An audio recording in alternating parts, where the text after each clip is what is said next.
আসানসোল জিআরপির বড় সাফল্য, উদ্ধার হওয়া 22টি মোবাইল ফেরত পেলেন প্রকৃত মালিকেরা।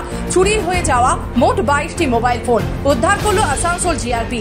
সোমবার আসানসোল স্টেশনে জিআরপি থানায় এক অনুষ্ঠানের মাধ্যমে ওই মোবাইলগুলো প্রকৃত মালিকদের হাতে তুলে দেওয়া হয়। আসানসোল জিআরপি সূত্রে জানা গেছে, উদ্ধার হওয়া মোবাইলগুলোর মধ্যে অধিকাংশই ঝাড়খণ্ড, বিহার এলাকা থেকে উদ্ধার হয়েছে। পুলিশের তৎপরতায় এই হারানো মোবাইল ফিরে পেয়ে খুশি মালিকেরা। জিআরপির এক আধিকারিক জানান, প্রযুক্তির সাহায্যে ও আন্তঃরাজ্য যোগাযোগের মাধ্যমে এই মোবাইলগুলোর অবস্থান শনাক্ত করে উদ্ধার করা সম্ভব হয়েছে। আসানসোল জিআরপিএসকে ধন্যবাদ দেবো, যাতে আমার খুব শখের ফোন ছিল, অনেক কষ্ট করে কিনেছিলাম, তো পেয়েছি, এটাই অনেক স্যারদেরকে অসংখ্য।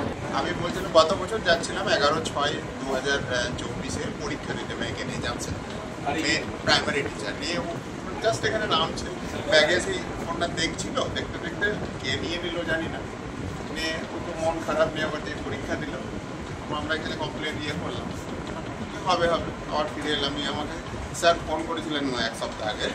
হ্যাঁ, তো আমি তো স্কুল টিচার ঝাড়খণ্ডের, স্কুল ছুটি নিয়ে এসেছি। মেয়ের আমার ফোন কিনে দিলাম, পরীক্ষা নিয়ে ফিরে আসার পর মন খারাপ, পরীক্ষা ভালো দিতে পারেন এসেছি।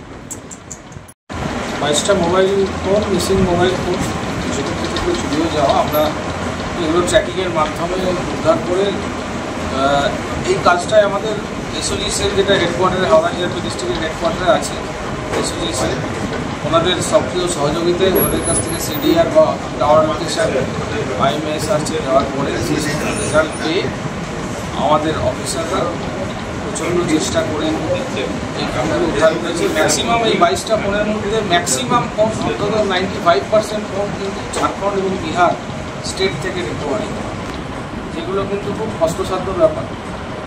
অত দূর দূরান্তের আমাদের সেরকম কন্টিনিউয়াস মনিটরিং ছিল, তার সঙ্গে আমাদের একজন কনস্টেবল, তার নামও আমি বলতে বাধ্য হচ্ছি, রাজু রাও, সে খুবই অ্যাক্টিভ এই ব্যাপারে, কনস্ট্যান্ট পার্সল করে এগুলোকে অফিসারদের সঙ্গে সহযোগিতা করে মনিটরিং করে।